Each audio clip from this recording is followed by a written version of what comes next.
నామంలో కూడి వచ్చిన సంఘానికి నా నిండు వందనాలు.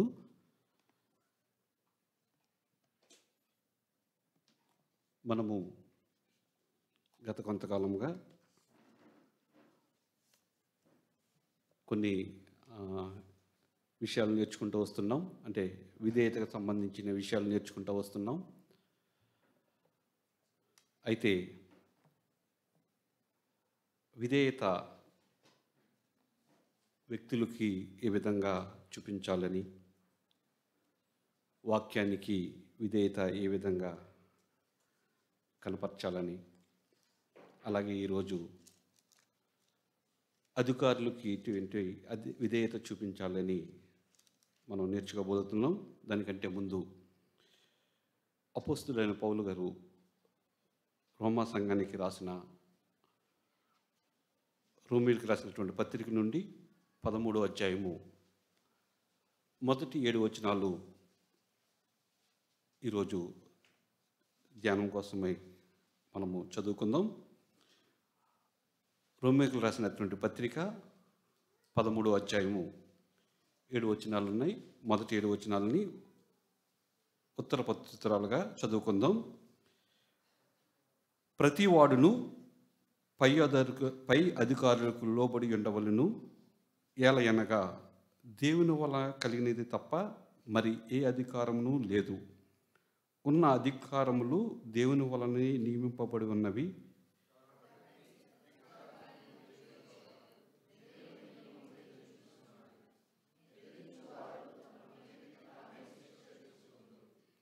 ప్రభుత్వం చేయువారు చెడ్డ కార్యములకే కానీ మంచి కార్యములకు భయంకరులు కాదు.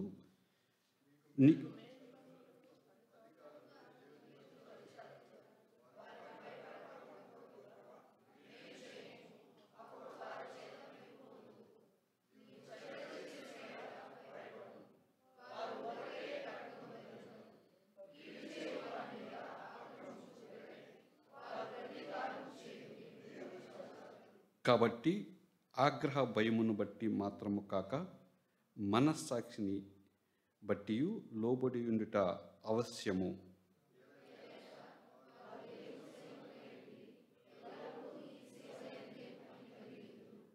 ఇందుకే కదా మీరు పన్ను కూడా చెల్లించుచున్నారు.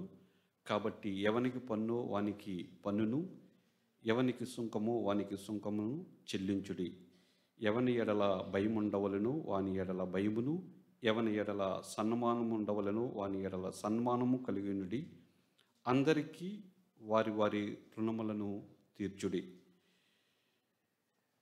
ఈ లేఖన భాగం నుండి దేవుడి రోజు మనతో మాట్లాడే ముందు గత 2 బుధవారాల ముందు శ్యామన్న ఒక లేఖన భాగాన్ని మన ముందుంచారు. వాక్యానికి విధేయత ఏ విధంగా చూపించాలి అని మనందరికీ గుర్తుంటుంది. జస్ట్ ఒకసారి అక్కడ 2 రాజులను మన ముందుంచారు. రాజులు ఒక ఆయన లోబడిన వ్యక్తిగా, ఒక ఆయన లోబడిన వ్యక్తిగా, లోబడిన వ్యక్తి అభివృద్ధి పొందినట్టుగా, లోబడిన వ్యక్తి నాశనం అయినట్టుగా కూడా మనం చూస్తూ ఉంటాం.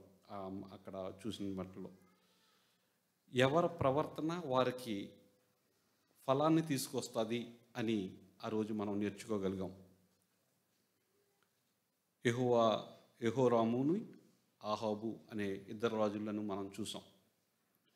అలాగే తమ్ముడు హేమంత్ కూడా వ్యక్తులకు విధేయత ఏ విధంగా చూపించాలి, ఆ విధేయతలో మనకు కొన్ని మాటలను మనం నేర్చుకున్నాం. ఒక వ్యక్తికి గౌరవంతోనూ భయంతోనూ ఇచ్చేదే విధేయత అని యేసుప్రభుల వారు తన తండ్రికి ఇచ్చిన విధేయతను మనం చూసాం. ఇస్సాకు అబ్రహాముకి ఇచ్చిన విధేయతను మనం ఆ రోజుని మనం గమనించగలిగాం. అలాగే నోవహు కుమారులు ఆ గడ్డు కాలంలో అక్కడున్న పరిస్థితులకి వ్యతిరేకమైన పనులు చేస్తున్నప్పుడు, అంటే అక్కడ వర్షం లేని సమయంలో వర్షాన్ని ఒక పడవ కట్టడం కానీ, నావ కట్టడం అటువంటి పరిస్థితుల్లో కూడా పిల్లలు విధేయత చూపించి తండ్రిని హత్తుకున్నట్టుగా మనం అక్కడ ఆ రోజుని చూసాం. ఒక కోడలు అత్తకి ఏ విధంగా విధేయత చూపాలి, అలాగా యేసేపు గారిని గురించి, పౌలు గారి గురించి, మోషే గారి గురించి, ఎస్తేరు గారి గురించి ఇలాగ అనేక మాటలు మనము ఆ విధేయతకి, వ్యక్తులకి విధేయత ఏ విధంగా చూపించాలి అన్నవి నేర్చుకోగలిగాం. ఈరోజు మన లేఖన భాగంలో నుండి అధికారులకు విధేయత చూపించాలి అనే ఒక అంశాన్ని మనం ముందుకు తీసుకొచ్చాం. విధేయత అంటే లోబడడం అని, విధేయత అంటే చెప్పిన పని చేయడమని, భక్తితోనూ గౌరవంతోనూ ఇచ్చేది అని మనం నేర్చుకున్నాం ఇప్పటికే. ఈ లోబడడం అన్నది బయటికి కనపడేంత సింపుల్ కాదు, బయటికి కనబడేటంత చిన్న విషయం కూడా కాదు. ఎందుకంటే జీవితాన్ని వడబోసుకుంటూ ముందుకు సాగితేనే కానీ అది జరగని పని. అది ఏదో ఒక రోజులోనో ఒక గంటలోనో అది మనకు అలవర్చుకోవాలి అనుకోవడం కూడా అంత గొప్పతనం కాదు. ఎందుకంటే రియాలిటీలో చాలా కష్టమైన పని ఏంటంటే విధేయత చూపడమే. అది ఒక దేవునికి కానీ లేదా ఒక మంచి గొప్ప వ్యక్తులకి కానీ చెప్పడం అయితే ఇంకొంచెం సులువే, కానీ ఒక అధికారికి విధేయత చూపించడం అన్నది అంత ఆషామాష పని కాదు. ఎందుకంటే నేను కూడా ఒక చిన్న ఉద్యోగం చేస్తున్నాను. ఆ ఉద్యోగంలో నా పై అధికారులు ఉన్నారు, నేను కూడా మధ్యలో ఉన్నాను, నా కింద కూడా కొంతమంది ఉన్నారు. వారికి నేను విధేయత చూపించడం కానీ, నా కింద వాళ్ళు నాకు విధేయత చూపించడం కానీ అది కోరుకున్నంత ఆశాజనకంగా ఉండదు ఎవరికైనా సరే. అయితే ఈరోజు ఈ పాఠాన్ని బట్టి మనం కూడా మన అధికారులకి విధేయత ఏ విధంగా చూపించాలి అన్నది నేను సాధ్యమైనంతవరకు మనకి అర్థమయ్యేలా చెప్పడానికి ప్లాన్ చేస్తాను. మీరు ఎక్కువ కాన్సన్ట్రేషన్ పెడితే ఇంకా బాగా అర్థం అవ్వడానికి అవకాశం ఉంటుంది. అంతేనే కానీ అది పై కాకుండా హృదయాంతరంలోంచి తీసుకోవడానికి ప్లాన్ చేద్దాం. అధికారులు అంటే ఒక జనరల్ మీనింగ్ ఏంటంటే ఒక నిర్దిష్టమైన పనిని చేయడానికి నియమింపబడిన ఒక అధికారి. ఏంటంటే నిర్దిష్టమైన పని చేయడానికి, ఏదో ఒక పనిని చేయాలి అంటే ఒకరిని పెట్టారంటే అది ఆయన్ని అధికారి కింద మనం ట్రీట్ చేయవలసి వస్తుంది. అది నేను వివరాల్లోకి వెళ్ళినప్పుడు అలా నిర్దిష్టమైన పనులు ఏంటో మీకు చెప్పడానికి చూస్తాను. ఒక నిర్దిష్టమైన పనిని లేదా నిర్దిష్టమైన పనిని చేయడానికి కానీ చేయించడానికి కానీ ఒక అధికారిని నియమించవచ్చు, లేదా చేసే వ్యక్తిని అధికారాన్ని చెప్పడానికి అవకాశం ఉంటుంది. మనం చదువుకున్న భాగంలో అధికారాలన్నీ దేవుని చేతే నియమింపబడినవని మనం నేర్చుకుంటాం. ఈ లేఖన భాగంలో పౌలు గారు రోమా సంఘానికి రాస్తున్నప్పుడు అధికారం అంతా ఎవరి దగ్గర ఉందంట? దేవుని దగ్గర నుంచే. ప్రతి వాడును పై అధికారులకు లోబడి ఉండవలను, ఎలయనగా దేవుని వలన కలిగినది తప్ప మరి ఏ అధికారము లేదు అని అక్కడ రాయించినట్టుగా మనం చూస్తూ ఉంటాం. అధికారం అన్నది దేవుని చేత నియమింపబడినది అని మనం గుర్తిరగవలసిన అవసరం ఉంటుంది. అయితే ఈ అధికారం ఇచ్చేది దేవుడే, మరి ఒకళ్ళు ఎవరూ లేరు అని మనం గ్రహించాలి. ఈ లేఖన భాగాన్ని నుంచి కూడా అది మనము అర్థం చేసుకోవడానికి అవకాశం ఉంటుంది. ఈరోజు ఈ అధికారం అన్నది ఒక నిర్దిష్టమైన పనిని చేయించడానికి ఉన్న వ్యక్తికి మనము ఏ విధంగా విధేయత చూపించాలి, ఏ విధంగా విధేయత చూపిస్తే అది దేవుని వాక్యానికి సంబంధించినంత వరకు మనము విధేయత కలిగి ఉన్న వారమా లేదన్నది మనం అర్థం చేసుకోగలుగుతాం. ఇంతవరకే మనము విధేయత అన్న దాని గురించి చాలా నేర్చుకున్నాం. అయితే నేను ఆ వివరాల్లోకి వెళ్ళట్లేదు, కానీ విధేయత అంటే మొదటిగా మనము దేవునికే విధేయత చూపించాలి. దాంట్లో ఏమాత్రమూ తేడా లేదు. దేవుని వాక్యానికి సంబంధించి మనకి ఎటువంటి ఇబ్బందులు లేకుండా విధేయత కలిగి బ్రతకాలి. సామెతల గ్రంథకర్త మనకు ఆ మాటల్ని తెలియజేస్తూ ఉంటారు. అలాగే దేవుని యొక్క మాటలను వివరించే వానికి మనం విధేయత కలిగి ఉండాలి. దేవుని ఆహ్, ఆహ్, మాటలు వినడానికి ఎవరన్నా మనల్ని శ్రమ పెట్టినా సరే, ఆ శ్రమలకి మనము వాక్యానికి విధేయత కలిగి జీవించాలి అని అనేక సందర్భాల్లో మనం ఆలోచిస్తూ ఉంటాం మాటల్ని. వాక్యానికి, మాటకి, దేవుని యొక్క ఆహ్, హ్మ్, సేవకులకి ఈ మనం విధేయత చూపించాలి. అందులో ఏమాత్రం తేడా లేదు. అది మొదటి బెంచ్‌లో ఉండడానికి ఈ మాటలు కనిపిస్తూ ఉంటాయి. అయితే ఈ మాటలను మనము అధికారులకు ఆపాదించగలిగితే మనము విధేయత చూపించామా లేదా అన్నది మనకు అర్థమవుతుంది. అయితే ఇక్కడ అధికారులు ఎవరిని అనవచ్చు అన్న మాట ఎవరన్నా వస్తే మనందరికీ తెలిసిన మాట ఏంటంటే, ఆఫీసులో ఉన్న వాళ్ళని అధికారులు అనుకుంటూ ఉంటాం. మనందరికీ తెలిసిన భాష, నాకు తెలిసిన భాష కూడా మొన్నటి వరకు నేను ఎవరిని అధికారులు అంటే పైనున్న వాళ్ళని, ఒక పోలీస్ అధికారిని, కలెక్టర్ గారిని, ఇలాగా ఉద్యోగరీత్యా నేను ఆలోచించగలిగాను మొన్నటి వరకు. కానీ అది ఒక పాయింట్ మాత్రమే. అయితే ఈరోజు అధికారులను ఎవరిని అంటారంటే, ఉద్యోగం చేసే వ్యక్తి పై అధికారికి ఏ విధంగా లోబడతాడో ఆయన అధికారి అనొచ్చు. ఇంట్లో తల్లిదండ్రులు ఉంటారు. తల్లిదండ్రులు పిల్లలను పెంచుతూ ఉంటారు. తల్లిదండ్రులను కూడా అధికారులుగానే ట్రీట్ చేయాలి. ఎందుకంటే దేవుడు ఈ లోకంలో మనల్ని ఒక కేర్ టేకర్గా మాత్రమే పెట్టాడు. బహుమానాలు ఇచ్చి వాటిని పెంచమన్నట్టుగా మనం కీర్తనాకారుడు చెప్పిన మాటలను గుర్తు చేసుకోవచ్చు. అంటే దీన్ని బట్టి మనం ఏంటంటే, తల్లిదండ్రులు అన్న వాళ్ళు ఒక అధికారులుగా ఇంటి కుటుంబ బాధ్యతని నిర్వర్తించేవారుగా దేవుడు పెట్టినట్టుగా మనం చూడాలి. అప్పుడు పిల్లలు తల్లిదండ్రులకు విధేయులై బ్రతకాలి.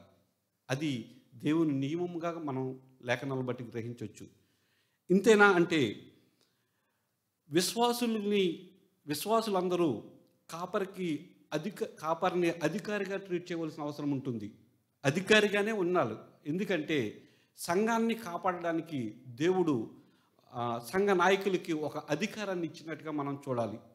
దాని ద్వారా మనము విశ్వాసులుగా మనం అందరము ఆయనకి మన అధికారాన్ని, విధేయతను ఆ అధికారికి చూపించవలసిన అవసరం ఉంటుంది. ఒక ఉద్యోగస్తులు అధికారికి యజమానుడికి అధికారినిగా ట్రీట్ చేస్తున్నాడు. కుటుంబంలో తల్లిదండ్రులు అధికారులుగా ఉన్నారు. అలాగే సంఘ నాయకులు ఒక అధికారులుగా ఉన్నారు. ఇంకా చదువుకునే పిల్లలకి ఉంటే చదువుకునే పిల్లలు మాస్టర్కి ఒక అధికారినిగా ట్రీట్ చేసి లోబడాలి. ఒక పనిచేసే వ్యక్తి అయితే పని చేయించుకునే వ్యక్తి అధికారి అని ఆయనకు లోబడి జీవించాలి. ఈరోజు మనం నేర్చుకునేది ఏంటంటే, తల్లిదండ్రులకి నువ్వు అధికారిగా ట్రీట్ చేసి విధేయత చూపుతున్నావా? నువ్వు పనిచేసే ప్రాంతంలో నీ పై అధికారిని అధికారిగానే ట్రీట్ చేసి విధేయత చూపుతున్నామా? నువ్వు చదువుకునే స్కూల్లో కావచ్చు, కాలేజీలో కావచ్చు, నీ మాస్టర్లని, మీ ప్రొఫెసర్స్ని అధికారులుగానే ట్రీట్ చేసి విధేయత చూపుతున్నామా? నువ్వు పనిచేసే పనిలో కావచ్చు, నువ్వు పనిచేసే ఏరియాలో కావచ్చు, నీ మీద ఉన్న వారిని అధికారిగా ట్రీట్ చేసి మనము విధేయత చూపుతున్నామా అన్నది ఆలోచించవలసిన అవసరం ఉంటుంది.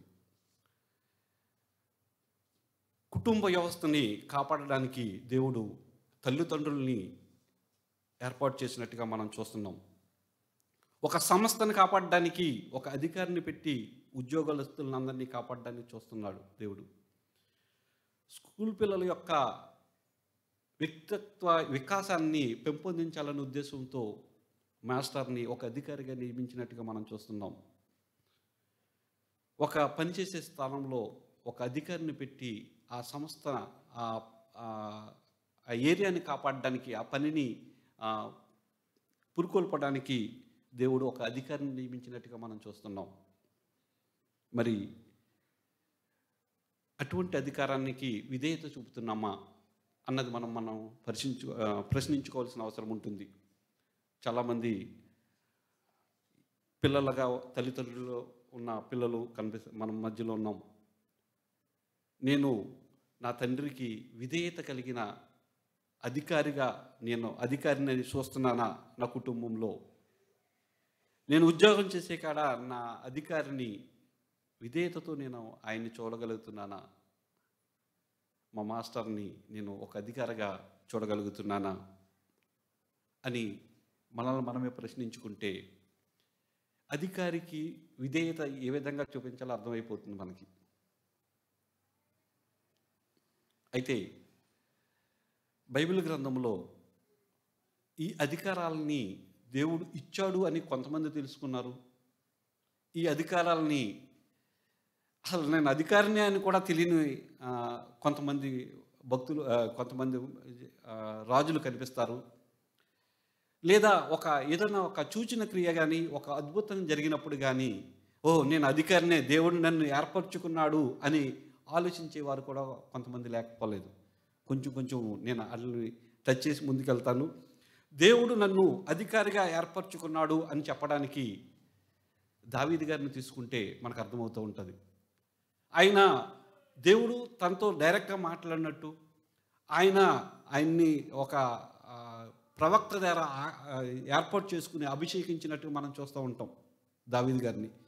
ఆయన్ని అడిగితే నన్ను దేవుడే నన్ను ఏర్పరచుకున్నాడు, అది జనాంగాన్ని నడిపించడానికి అని చెప్పడానికి ఏ విధమైన ప్రాబ్లం ఉండదు. అలాగే మోషే గారి దగ్గరికి వెళ్తే మోషే గారిని కూడా దేవుడు డైరెక్ట్గా ఏర్పాటు చేసుకున్నట్టుగా మనం చూస్తూ ఉంటాం. ఆయన్ని కూడా దేవుడు డైరెక్ట్గా ఆయన్ని ఒక అధికారిగా నిలిపించి తన ఇశ్రాయేలు జనాంగ ప్రజల్ని మొత్తం అందరినీ నడిపించినట్టుగా మనం చూస్తూ ఉంటాం. యోసేపు లాంటి వారిని కానీ, పాత నిబంధనలు ఉన్న యోసేపు గారిని కానీ తీసుకోగలిగితే, అన్నలు వారిని ఆయన్ని హింస పెట్టినప్పటికీ వాళ్ళతో అన్న మాట అంటాడు, నీకంటే ముందుగా నన్ను ఇక్కడికి పంపడానికి కారణం మిమ్మల్ని రక్షించడానికి అనే మాట ఉంటుంది చూసారా. అది ఆయన్ని ఒక అధికారిగా ఆలోచించుకుని మాట్లాడిన మాటగా మనం చూడొచ్చు, ఆ హృదయ ఆలోచనలను బట్టి. మరి ఎవరు దేవుణ్ణి ఒక క్రియ ద్వారా అధికారిని అని ఆలోచించారు అన్న మాటని నేను చూస్తే గిద్యోనును మనందరికీ తెలుసు. దేవుణ్ణి నాకు ఒక సూచనగా చెయ్యి, అప్పుడే నేను నమ్ముతాను, నేను అధికారిగా నన్ను పంపుతున్నావో లేదో అని అన్న సందర్భం మనకు తెలుసు అందరికీ. నాకు ఒక సూచన క్రియ కనపరచు, అప్పుడే నేను అధికారినో కాదో నేను వెళ్తాను, అధికారంతో వెళ్ళగలుగుతాను అని అక్కడ చెప్పినట్టు. అలాగే కుష్ఠరోగంతో ఉన్నటువంటి నయమాను బాగుపడిన తర్వాత అక్కడ ఆ ఏరియా సువార్త బాగుపడినట్టుగా మనం లేఖనాలని ఇష్టాన్ని బట్టి నేర్చుకోవచ్చు. ఇంకా మన జక్కయ్య గారిని, కొత్త నిబంధనలో జక్కయ్య గారిని చూస్తే చెట్టు మించి దిగిరా అని మాట్లాడినప్పుడు ఆయన తర్వాత నుంచి ఆయన మారిన పరిస్థితిని చూడొచ్చు. అంటే వీళ్ళందరికీ ఏం కావాలి? ఏదో ఒక అంశం కావాలి, ఒక పరిస్థితి కావాలి, ఒక ఆలోచన కావాలి. అప్పుడే వీళ్ళు దేవుని అధికారులుగా తీర్చినట్టుగా మనం చూస్తూ ఉంటాం. ఇంకా మూడో కావుకు వచ్చిన వాళ్ళు ఉన్నారు, వీళ్ళకి దేవుడు అధికారిగా పెట్టాడని కూడా తెలియదు. ఇప్పుడు కొత్త నిబంధనలో హెరోదు కానీ, ఫరో కానీ, వీళ్ళందరూ దేవుని ఎరగని బిడ్డలుగా అధికారం ఎవరిచ్చారు? దేవుడే ఇచ్చాడు. కానీ దేవుడు ఇచ్చినట్టుగా నా సొంత బలంతో కానీ, నా సొంత ఆలోచనతో కానీ ఈ రాజ్యాన్ని సంపాదించుకున్నానని, లేదా వారసత్వ సంపదగా నాకు ఈ అధికారం వచ్చిందని ఆలోచించారే తప్ప దేవుడిచ్చాడని అధికారంగా వారు తీర్చుకోలేకపోయారు. ఈరోజు ఈ మూడు ఎందుకు చెప్పానంటే, దేవుడి చేత ఎన్నుకున్నబడిన అధికారులైతే ఎలా ఉంటారంటే ప్రతి పనిలోనూ, ప్రతి విషయంలోనూ దేవుని మీద ఆధారపడతారు. ఇందాక నీకు దేవుని చేతే ఏర్పరచబడ్డాడు అని దావీదుని చెప్పడానికి కారణం ఏంటంటే, ఆయనకి బలం లేక, బలం ఉన్నప్పుడు శత్రు సైన్యము తన మొత్తం వారిని, భార్యలను పిల్లల్ని తీసుకెళ్ళినప్పుడు దావీదు వెళ్ళి దేవుని దగ్గర మొరపెడతాడు, నేను వెళ్ళి వారిని రక్షించుకోగలుగుతానా అని అడిగినప్పుడు, నువ్వు వెళ్ళు వారిని రక్షించుకో అంటే దావీదుకి వచ్చు, అది చేయగలుగుతాడు. కానీ ఆయన ఆధారపడిన విధానం గుర్తుంటుంది, ఆయన ఆలోచించిన విధానం అక్కడ అర్థం అవ్వాలి మనకి. ప్రతి విషయంలోనూ ఆధారపడి నిర్ణయాలు తీసుకుంటాడు. ప్రతి పనిలోని దేవుని సహాయాన్ని కోరుకుంటాడు. నేను దేవుని అధికారం ద్వారా ఉన్నాను అన్నవాళ్ళు. మరి లోకంలో అధికారులుగా ఉన్నవాళ్ళు మరి ఏ విధమైన ఆలోచన కలిగి ఉంటున్నారు? ఫరో లాంటి వాళ్ళు ఉన్నారో తెలియదు కానీ, లేదా చూచిన క్రియ ద్వారా నిర్మింపబడ్డానని ఆలోచించే వాళ్ళు ఉన్నారో లేదో కానీ, దేవుని చేత డైరెక్ట్గా నేను దేవుని అధికారిగా నియమింపబడ్డాను అని ఆలోచించే వాళ్ళు ఉన్నారో లేదో కానీ, దావీదు గారు అయితే మాత్రం దేవుని యొక్క అడుగుజాడల్లో నడిచినట్టుగా, దేవుడు ఏది చేయమంటే అదే చేసినట్టుగా మనము ఆ లేఖన భాగాన్ని చూడొచ్చు. అధికారాన్ని బట్టి ఆయన అతిశయపడలేదు, కానీ దేవుని యొక్క నడిపింపుని బట్టి అతిశయపడినట్టుగా మనం చూస్తాం దావీదు గారి విషయంలో అయితే. అలాగే మోషే గారిని కానీ, యోసేపు గారిని, అందరినీ తీసుకోవచ్చు. అయితే దానికంటే ఒక ఉద్యోగి దేవుని చేత నియమింపబడ్డాడు అని ఎలా తెలుసుకోగలుగుతామంటే, ఆయనకు లోబడి ఆయన జీవించగలిగినప్పుడు. ఈ సందర్భంలో ఒకటి చెప్పాలి.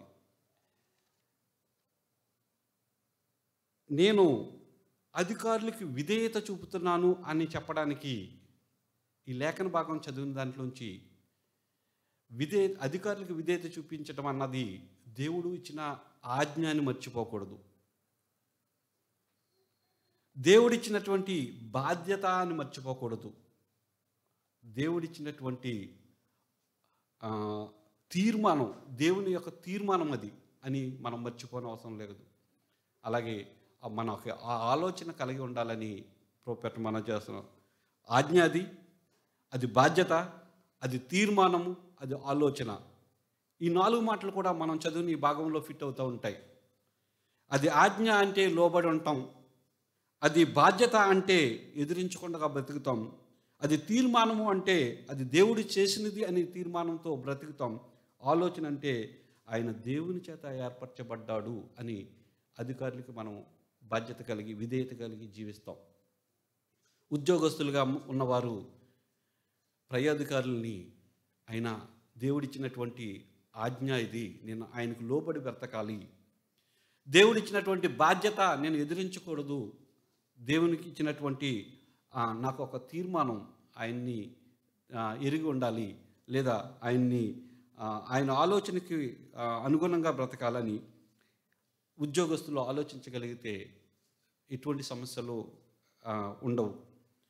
అలాగే తల్లిదండ్రులు అయితే పిల్లలు నాకు దేవుడిచ్చిన బహుమానమని, ఆ బహుమానాన్ని నేను కాపాడవలసిన అవసరం ఉంది, నన్ను అధికారిగా ఈ కుటుంబంలో పెట్టాడు అని నువ్వు ఆలోచించినప్పుడైతే, అలాగే పిల్లలు దేవుడు నాకు ఒక అధికారిని నియమించాడు తల్లిదండ్రులుగా, ఆ అధికారికి నేను లోబడి జీవించాలి అని ఆలోచించాలి.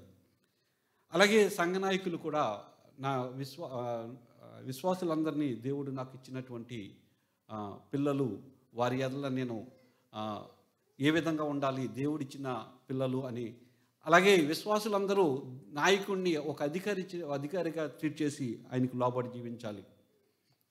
ఇలాగ యజమానులు కానీ టీచర్స్ కానీ వీళ్ళందరూ కూడా ఒక అధికారానికి లోబడి అధికారులు అని మనం నమ్ముకోవాల్సింది. అది దేవుడిచ్చినటువంటి లేఖన భాగాలను బట్టి మనం గ్రహించవలసిన అవసరం ఉంటుంది. ఈరోజు అటువంటి అధికారాన్ని మనం ఏ విధంగా ఉపయోగించుకుంటున్నాం? పిల్లలుగా ఉన్నవాళ్ళు తల్లిదండ్రుల ఎడల, ఉద్యోగస్తులు ఉన్నవాళ్ళు అధికారి పట్ల, అలాగే విశ్వాసులు ఒక నాయకుని పట్ల ఏ విధమైన విధేయత కలిగి ఉన్నామో అదే మనకి మన జీవితాల్లోంచి బయటకు వస్తూ ఉంటుంది. అయితే నేను బైబిల్ గ్రంథంలో నుండి ఇలాగా అధికారికి లోబడిన ఒక 2 వృత్తాంతాలు మీ ముందుకు తీసుకొస్తాను. తద్వారా నేను ఆ వృత్తాంతాల ద్వారా మనం ఏం నేర్చుకోవాలో నేర్చుకుని ఈరోజు బైబిల్ క్లాస్ ముగించుకుందాం. మొదటిగా మనం చూసినట్లయితే 2 రాజుల గ్రంథము, మొదటి రాజుల గ్రంథము 17 అధ్యాయంలో మనకు తెలిసిన ఒక వృత్తాంతం ఉంది. అనేక సార్లు చదివినటువంటి ఆ వృత్తాంతం, అనేక కథలుగా మనం వింటున్నటువంటి వృత్తాంతం ఉంటుంది. సారేపతు విధవరాలు వృత్తాంతం మనకు తెలిసిందే. 17 అధ్యాయము 8 నుంచి ఆ లేఖన అధ్యాయం చివరి వరకు ఆ ఆ లేఖన భాగంలో ఒక వృత్తాంతంలో మనకు కనిపించేది ఏంటంటే, ఏలియా అక్కడికి సారెపాతు అనే ఊరికొచ్చి అక్కడ ఉన్నటువంటి విధవరాల దగ్గరికి వచ్చి, నాకు ఒక రొట్టె ముక్క చేసుకుని మొదట తీసుకురమ్ము, తర్వాత మీరు మిగతాది కా చేసుకోవచ్చు అన్న వృత్తాంతంలో నేను ఈ భాగం చదివేటప్పుడు దేవుడు అంటున్నాడు, అది ఒక అధికారిగా ఏలి అక్కడికి రావడం, ఒక విధేయురాలుగా ఆవిడ ఉండడం, ఆ వృత్తాంతాన్ని మన హృదయంలోకి తీసుకోగలిగితే, సారేపాతులో ఉన్న ఆ విధవరాలు విధేయత ఎలా ఉందో చూద్దాం. చూడండి, ఒక్క కొంచెము పిండే ఉంది, కొంచెం నూనె ఉంది. తర్వాత వాళ్ళు చనిపోదామని డిసైడ్ అయ్యారు. అయితే అక్కడికి వచ్చినటువంటి ఆ ఏలియా గారు ఏమంటున్నారంటే, మొదట నాకు ఒక చిన్న అప్పమ్మ తీసుకురా. అప్పం అనట్లేదు, ఒక చిన్న అప్పం నాకు చేసి తీసుకురా, తర్వాత మీరు చేసుకోండి అన్నట్టుగా మనం చూస్తూ ఉంటాం. దానికి ముందు ఆవిడ ఒక చాకు తెప్పింది. ఏంటంటే, అది ఎంతో లేదు, మేము తిని చనిపోవాలనుకుంటున్నాం, అందుకే కట్టెల కోసం వచ్చాము అని చెప్తున్న సందర్భం చూస్తూ ఉంటాం. ఏలియా గారు నిజంగా అప్పని చేసుకు తీసుకురా అని అంటే అక్కడ ఎలా ఉంటుందో నాకు తెలియదు, కానీ ఏలియా గారు అన్న మాట ఏంటో తెలుసా, ఒక చిన్న అప్పం నాకు చెయ్యి, మిగతాది నువ్వు చేసుకో అన్న వృత్తాంతం కనిపిస్తూ ఉంటుంది 13వ వచనంలో. అయితే అక్కడ విధేయత చూపిన అధికారిగా ఆయనకు లోబడిన ఆ వృత్తాంతంలో అక్కడ నేర్చుకునేది ఏంటంటే, విధేయత కలిగి ఉంటే, అధికారికి విధేయత కలిగి ఉంటే మహిమలను చూస్తావు అని ఆ లేఖన భాగాన్ని నుంచి మనం చేర్చుకోవచ్చు. నువ్వు నిజంగా ఒక అధికారికి విధేయత చూపుతున్నావు అన్నది మన ప్రవర్తన బట్టి తెలుస్తూ ఉంటుంది. అక్కడ అదే మనం గ్రహించవచ్చు. ఆవిడ విధేయత చూపింది కనుకనే అక్కడ కరువు ఉన్నా కానీ అక్కడి నుంచి వారు తప్పించబడినట్టుగా మనం చూస్తూ ఉంటాం. అంతేకాదు, తర్వాత వచ్చే పరిణామాలకు కూడా ఆవిడ అటు నుంచి తప్పించుకున్నట్టుగా మనం చూస్తూ ఉంటాం, తన కుమారుడి విషయంలో కావచ్చు. ఇక్కడ ఈరోజు ఒక ఆలోచన ఈ భాగం నుంచి నేర్చుకుందాం. విధేయత లేకుండా అధికారులకి మనలో ఏమీ జరగదు. అది కుటుంబంలో అవ్వచ్చు, లేదా ఆఫీసుల్లో అవ్వచ్చు, సంఘంలో అవ్వచ్చు, పాఠశాలలో అవ్వచ్చు, లేదా పనిచేసే ప్రాంతాల్లో అవ్వచ్చు. విధేయత కనపరచకుండా అధికారులకి నువ్వు ఏమీ సంపాదించుకోలేవు. దేవునికి విధేయత చూపించటంలో మాదిరి ఇక్కడి నుంచే నేర్చుకోవాలి. మనల్ని చూసిన వారు ఇతను దేవుని బిడ్డ అని ఎలా నేర్చుకోగలుగుతాడంటే, విధేయత చూపించటం ద్వారానే. ఈ వృత్తాంతంలో అక్కడ ఆవిడికి అవసరం లేదు, ఒక మాట అనొచ్చు కూడా, కానీ విధేయత చూపించిన విధానం మనకు అర్థమవుతూ ఉంటుంది. ఇది మనం నేర్చుకోగలిగితే, మన జీవితంలో అనువదించుకోగలిగితే, ఆఫీసుల్లో ఉన్న వాళ్ళు అవ్వచ్చు, నేను నా పై అధికారికి ఏ విధంగా విధేయత చూపించాలి.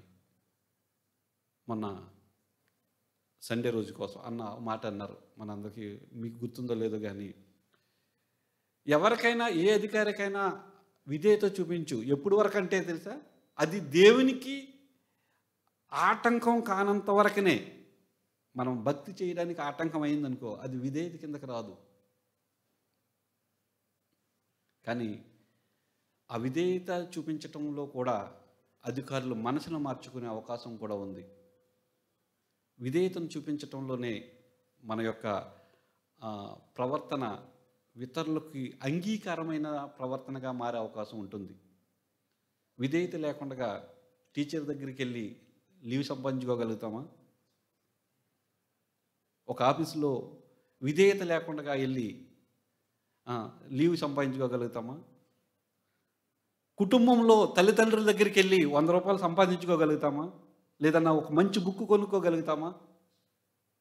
నెవర్. విధేయతే ముందు మనల్ని నడిపిస్తూ ఉంటుంది.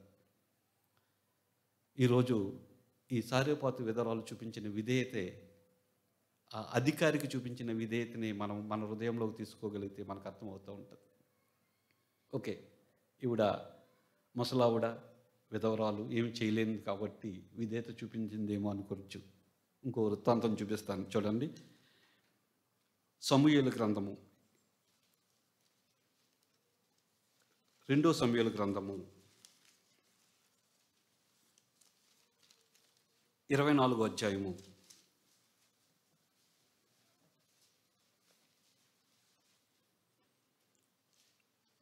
1 నుంచి చదువుకుంటూ వెళ్తే మనకు అర్థమవుతూ ఉంటుంది. ఇది కూడా మనకు తెలిసిన వృత్తాంతమే.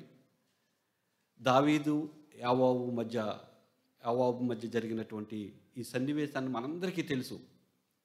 తెలియని వాళ్ళు ఎవరన్నా ఉంటే ఇంటికి వెళ్ళిన తర్వాత మరొకసారి దాన్ని ధ్యానించవచ్చు. అయితే ఈ వృత్తాంతంలో దావీదు గారు సైన్యాధిపతి అయినటువంటి యావాబును పిలిచి ఇశ్రాయేల్ జనాంగాన్ని లెక్కించమని చెప్పినట్టుగా చూస్తూ ఉంటాం. దావీదు ఒక అధికారిగా, సైన్యాధిపతి అయిన యావాబు ఒక విధేయుడిగా ఈ భాగంలో మనం చూస్తూ ఉంటాం. ఈ అధికారి అయినటువంటి దావీదు గారు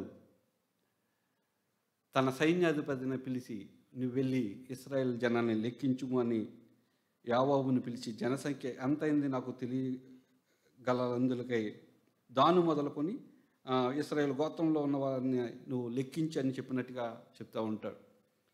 అది యావాబుకి అంత రుచించిన అంశంగా కనిపిస్తూ ఉంటుంది.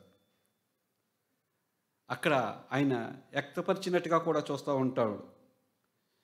ఎందుకంటే దేవుడైన యెహోవా 100 అంతలు ఎక్కువగా చేశాడు ప్రభువా, అధికారికి ఆయన విన్నవించుకుంటాడు. కానీ ఆయన ఫోర్స్ చేయడం అంటే ఎక్కువగా చెప్పడం వల్ల యావాబు వెళ్ళి జనసంఖ్యను లిఖించినట్టుగా చూస్తూ ఉంటాం. యావాబు అది దాని పర్యవసానం తెలుసు ఆయనకి అక్కడ యావాబుకి. కానీ పై అధికారి తన అధికారి ఏం చెప్తే అది చెయ్యాలి, లోబడాలి అని ఒకే ఒక కారణం చేత ఆయన ఆ పనికి పూనుకున్నట్టుగా మనం చూస్తూ ఉంటాం. యావాబు దావీదుకున్న సైన్యాధిపతులు ముఖ్యుల్లో ఒకరు, 30 మంది ఆయన వీరులు ఉన్న వాళ్ళు ఈయన ఒకళ్ళు కనిపిస్తూ ఉంటాడు మనకి. అంత గొప్ప వ్యక్తిగా ఉన్నప్పటికీ ఆయన ఏం చేశాడంటే దావీదు గారి యొక్క మాటకి, అధికారి యొక్క మాటకి లోబడి అక్కడ ఆ మాటని హృదయంలో తీసుకుని వెళ్ళి జనసంఖ్యను లెక్కించినట్టుగా మనం చూస్తూ ఉంటాం.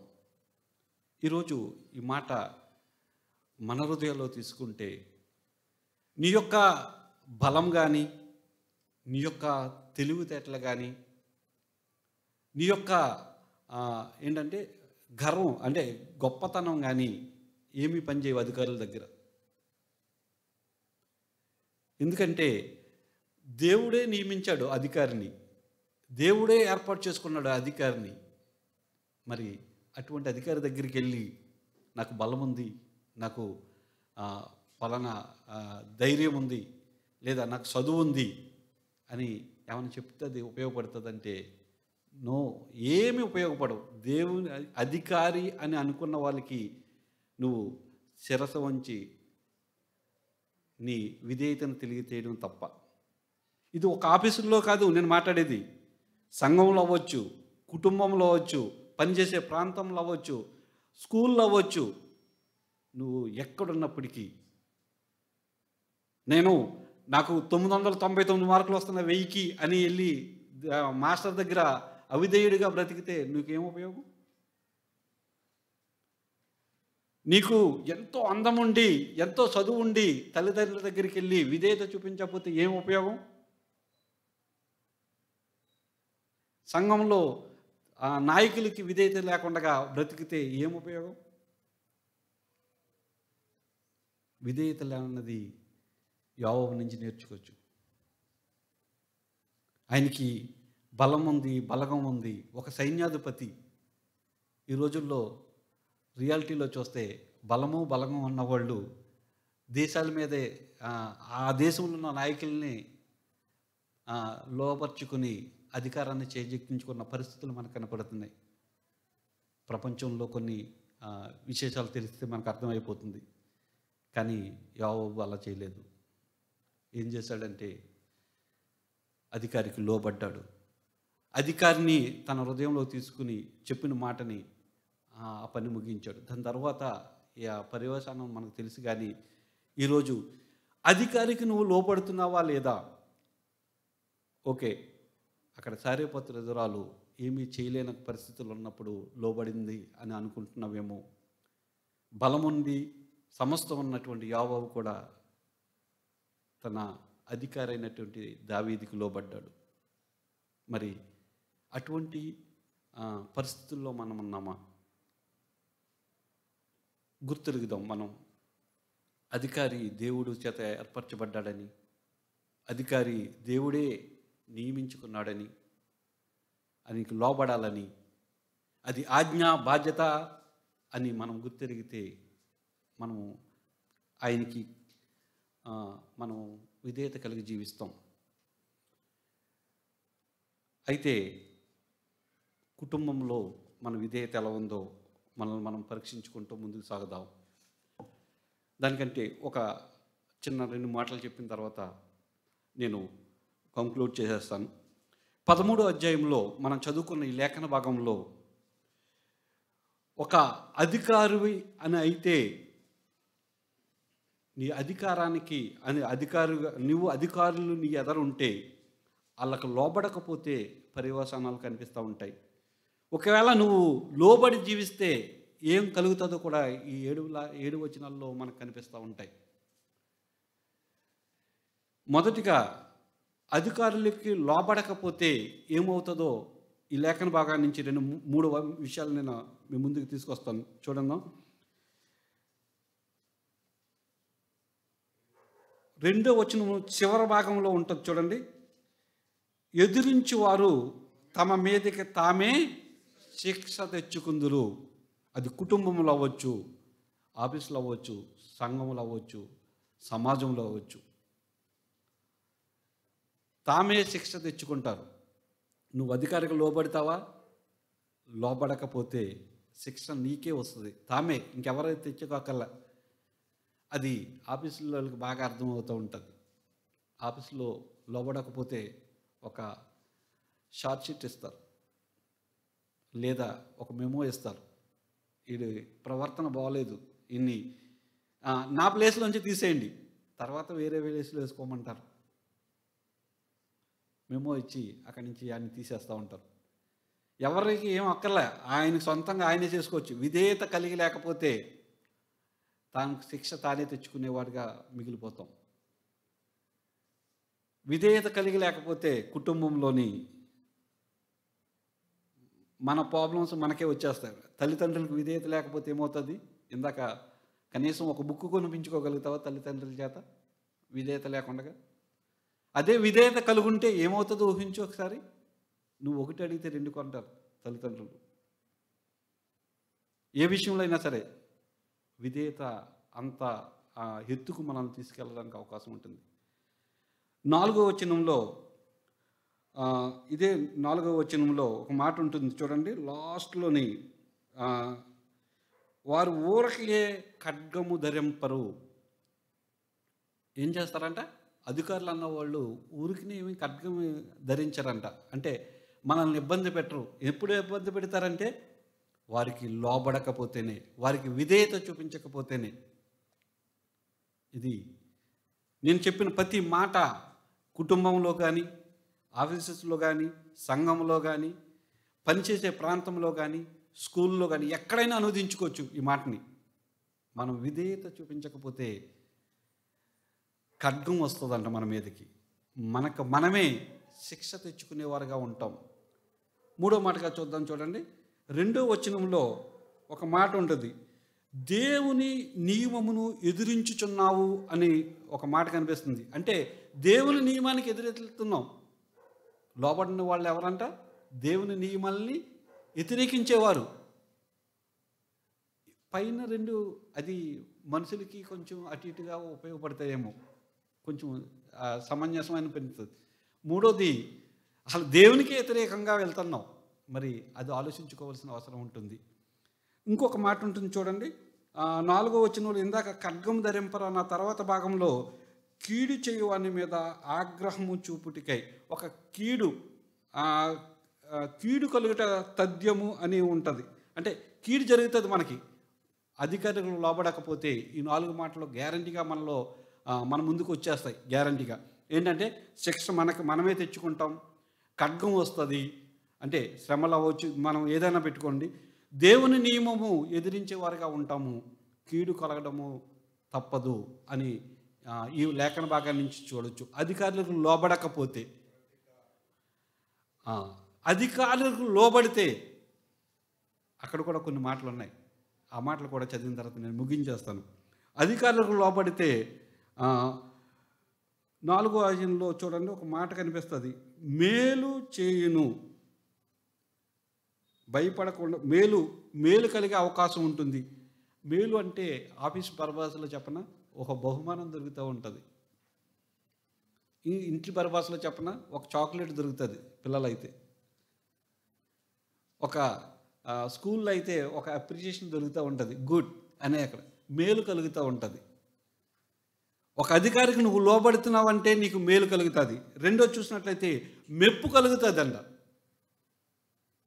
ఒక అధికారం దొరకొచ్చేమో, అధికారి ద్వారా నీకు ఒక అధికారమే దొరకవచ్చు, అంటే ప్రమోషన్ రావచ్చేమో. ఒక పిల్లలకి ఇంకొంచెం అధికారం ఇచ్చి ముందు నువ్వు కొన్ని పనులు చేయడానికి అవకాశం ఇవ్వచ్చేమో. అలాగా దేవుడు మనల్ని పురుకొల్పే అవకాశం ఉంటుంది. దేవుని నియమాన్ని లోబడేవాడుగా ఉంటావు నువ్వు. అధికారికి లోబడితే డైరెక్ట్గానే దేవుని నియమానికి లోబడతావు. ఆయన ఆజ్ఞని, ఆయన అది నా బాధ్యత అని మనం గుర్తెరిగినానికి అవకాశం ఉంటుంది. దేవుని నియమం గుర్తెరిగిన వాళ్ళు విధేయులుగా జీవించగలుగుతాం. మరి మెప్పు కావాలనుకుంటున్నామా? మేలు పొందాలనుకుంటున్నామా? దేవుని నియమాన్ని, దేవుని ఆజ్ఞని, దేవుని బాధ్యత అని మనం గుర్తెరిగితే మనం విధేయులుగా జీవించగలుగుతాం. తద్వారా దేవునికి కూడా ఇష్టలుగా బ్రతకగలుగుతాం. చివరిగా ఒక మాట చెప్తాను. ఎబ్రీ గ్రంథకర్త 11:6 అంటాడు, తీయకర్లేదు, అందరికీ తెలిసిందే, విశ్వాసం లేకుండా దేవునికి ఇష్టడై ఉండుట అసాధ్యము. కరెక్ట్ కదా? విశ్వాసం లేకుండా దేవుడికి ఇష్టడై ఉండుట అసాధ్యము. తమ్ముడు మనం చెప్పినప్పుడు ఓ మాట అన్నాడు, లోబడే గౌరవము భక్తి ఉన్న వాళ్ళే విధేయత కలిగి ఉంటారు. కరెక్టే ఆ మాట. ఎలాగంట లోబడటము, చెప్పింది చేయడము, భక్తి గౌరవం కలిగి ఎవరు ఉంటారో వాళ్ళు విధేయతలుగా ఉంటారు అని మనం నేర్చుకుంటున్నాం. ఈ విశ్వాసము అన్న కాడ విధేయత పెట్టి చదివితే మనకు అర్థమవుతూ ఉంటుంది. అంటే లోబడే తత్వం ఉన్నవాళ్ళు, ప్రేమించేవాళ్ళు, లోబడడం, చెప్పింది చేయడం, భయభక్తులు కలగడం అన్నది విధేయత అనుకుంటే, విధేయత ఉన్నవాళ్ళు దేవునికి ఇష్టలుగా బ్రతుకుతారు అని మనం నేర్చుకోవచ్చు. దాంట్లో ఏమర్థం సందేహం లేదు. విధేయత, విశ్వాసము దేవుడు రాయించిన మాట అయితే మనము లోబడేతనము, అలాగే దేవునికి ఇష్టడిగా బ్రతకడము, చెప్పింది చేయడం కూడా దేవునికి ఇష్టడిగా బ్రతకడానికి ఉపయోగపడుతుంది. మరి దేవునికి ఇష్టడిగా బ్రతకాలి అనుకుంటే మరి విధేయత కంపల్సరీ కదా. మరి ఆ విధేయతలు మనం బ్రతుకుతున్నామా లేదా మనల్ని మనం పరీక్షించుకుంటే అర్థమవుతూ ఉంటుంది. లూకా గ్రంథకర్త 6వ అధ్యాయం 46 నుంచి 49లో ఆ భాగాన్ని మనం చదవగలిగితే విధేయత అంటే ఏంటంటే తెలుసా? చెప్పడం కాదంట, చేయడం. ఇంటికి వెళ్ళిన తర్వాత ఒకసారి చూడండి, 6వ అధ్యాయము 46 నుంచి 49 ఆ 3 వచనాలలో విధేయత అంటే చెప్పడం కాదు, చేయడము అని లూకా గారు చెప్పిన మాటను మనం హృదయంలో తీసుకుందాం. ఒకసారి ఆలోచిద్దాం. నేను తల్లిదండ్రులకి విధేయుడిగా జీవిస్తున్నానా? తల్లిదండ్రులు నాకు దేవుడిచ్చినటువంటి అధికారులుగా ఉన్నారు కదా, మరి నేను అటువంటి అధికారులకి లోబడి జీవిస్తున్నానా? నేను ఆఫీసులో పనిచేస్తున్నాను, నా అధికారులని దేవుడిచ్చాడు అని మరి అటువంటి విధేయత నేను ఉన్నానా? స్కూల్లో టీచర్ నాకు ఒక అధికారిగా దేవుడు నియమించాడు. నిజంగా పిల్లలు ఒక్కసారి ఆలోచించండి, దేవుడే నన్ను అధికారిగా టీచర్ని పెట్టాడు అంటే ఎంత భయభక్తులతో బతుకుతారో తెలుసా? అది ఇప్పుడు అర్థమైంది నాకు. నిజంగా నాకు అప్పుడు అర్థమై ఉంటే మరి ఇంకెంత బాగా చదువుకుందునో. పిల్లలు నాకు తెలీదు మరి ఈ మాట. కానీ ఇప్పుడు నాకు అర్థమైంది. నా మాస్టర్‌కి నా మాస్టర్ నాకు అధికారిగా ఉన్నాడు. ఆయనకి విధేయత నేను చూపించాలని, తల్లిదండ్రులని దేవుడిచ్చాడని, ఆఫీస్‌లో బాస్‌ని కూడా దేవుడే ఒక అధికారిగా నియమించాడని, పనిచేసే స్థలంలో ఒక అధికారిని నియమించాడని మనం గుర్తిరిగి దాని ప్రకారము మన విధేయతను మార్చుకుంటూ దేవునికి ఇష్టలుగా బ్రతకడానికి మనం ఇష్టలుగా బ్రతికేలాగా మనల్ని మనం పురుకొల్పుకుంటూ ముందుకు సాగుదాం. ప్రార్థన చేసుకుందాం.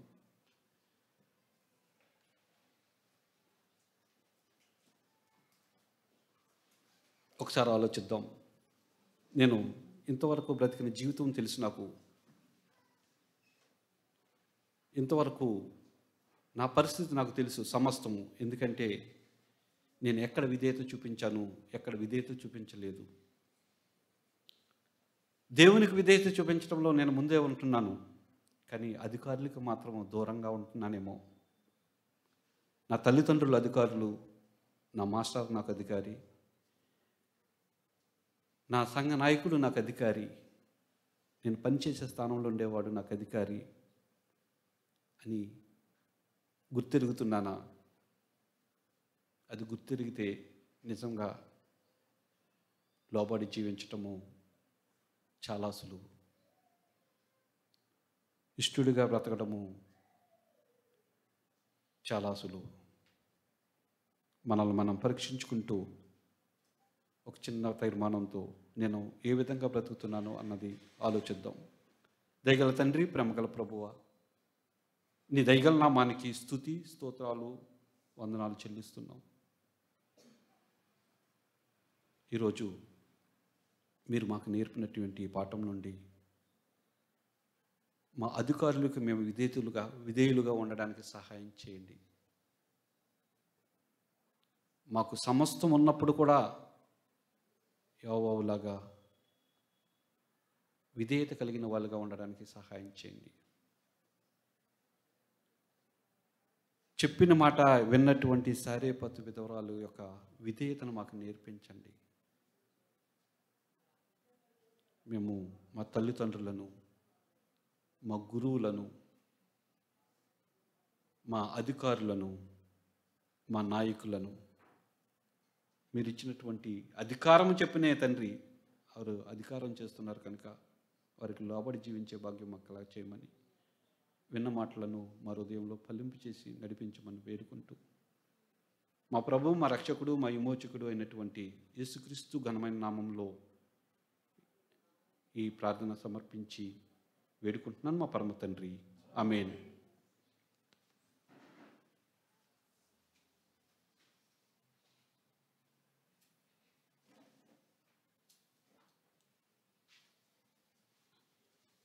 మంచిది. ఈ రాత్రి ఆచరణాత్మకమైన మరొక వాక్య తలంపు మన మీదకి వచ్చింది. మనం ఈ వాక్యాన్ని అన్వయించుకొని ఆశీర్వాదానికి దాన్ని వాడుకుందాం. యోవాబు దావీదుకు లోబడినందువలన అది దేవుని చిత్తానికి వ్యతిరేకమైన కార్యం. సలహా ఇచ్చాడు, అయినా దావీదు మొండిగా ముందుకెళ్ళాడు. శిక్ష యోవాబుకు వచ్చిందా, దావీదుకు వచ్చిందా? చెప్పండి. దావీదుకి వచ్చింది. ఎస్తేరు గ్రంథంలో హామాను వచ్చినప్పుడు మొర్దెకై వంగాలి, నమస్కారం చేయాలి, కానీ చేయలే. అది ఎందుకు చేయలేదు అని అంటే, అది దేవుని వాక్యానికి నేరుగా వ్యతిరేకమైంది. ఎందుకంటే హామాను అగాగీయుడు. అగాగీయుడు అంటే అగగు సంతతివాడు. అగగు ఎవరు అంటే అమాలేకీయుడు. దేవుడు సంఖ్యాకాండంలో చెప్పాడు, మార్గమందు అమాలేకు చేసిన దాన్ని జ్ఞాపకం చేసుకో అన్నాడు. ఆ మాటను బట్టి లొంగల. లేకపోతే వంగటం ఏముంది? పెద్ద ఇష్యూ కాదు. అయితే చంపాలనుకున్నవాడు చచ్చిపోయాడు. దేవుడు హామానుని హెచ్చించాడు. మొర్దెకాయిని హెచ్చించాడు. హామాను ఉరి ఏ కంబం అయితే సిద్ధం చేశాడో దాని మీదే చచ్చిపోయాడు. కాబట్టి విధేయత అనేది మనం చాలా ప్రాముఖ్యమైనది. దేవుడు అడ్డము రానంత వరకు, దేవుని వాక్యం అడ్డము రానంత వరకు దానికి లోబడడం మంచిది. దాంట్లో లాజిక్ ఏమీ లేదు, లోబడడం. అందుకే నేను వాక్యాన్ని వినేటప్పుడు ఈ మాట రాసుకున్నాను. Obedience is a structure. విధేయత అనేది ఒక నిర్మాణం. అది ఆ నిర్మాణం మీద కట్టబడుతుంది ఏదైనా. లూకాసు వార్త 6వ అధ్యాయంలో చెప్పిన మాట అది యేసుప్రభువే చెప్పాడు నేరుగా. కాబట్టి మనం అటు విధేయత కలిగిన వారిగా జీవిద్దాం. ప్రార్థన చేసుకుందాం.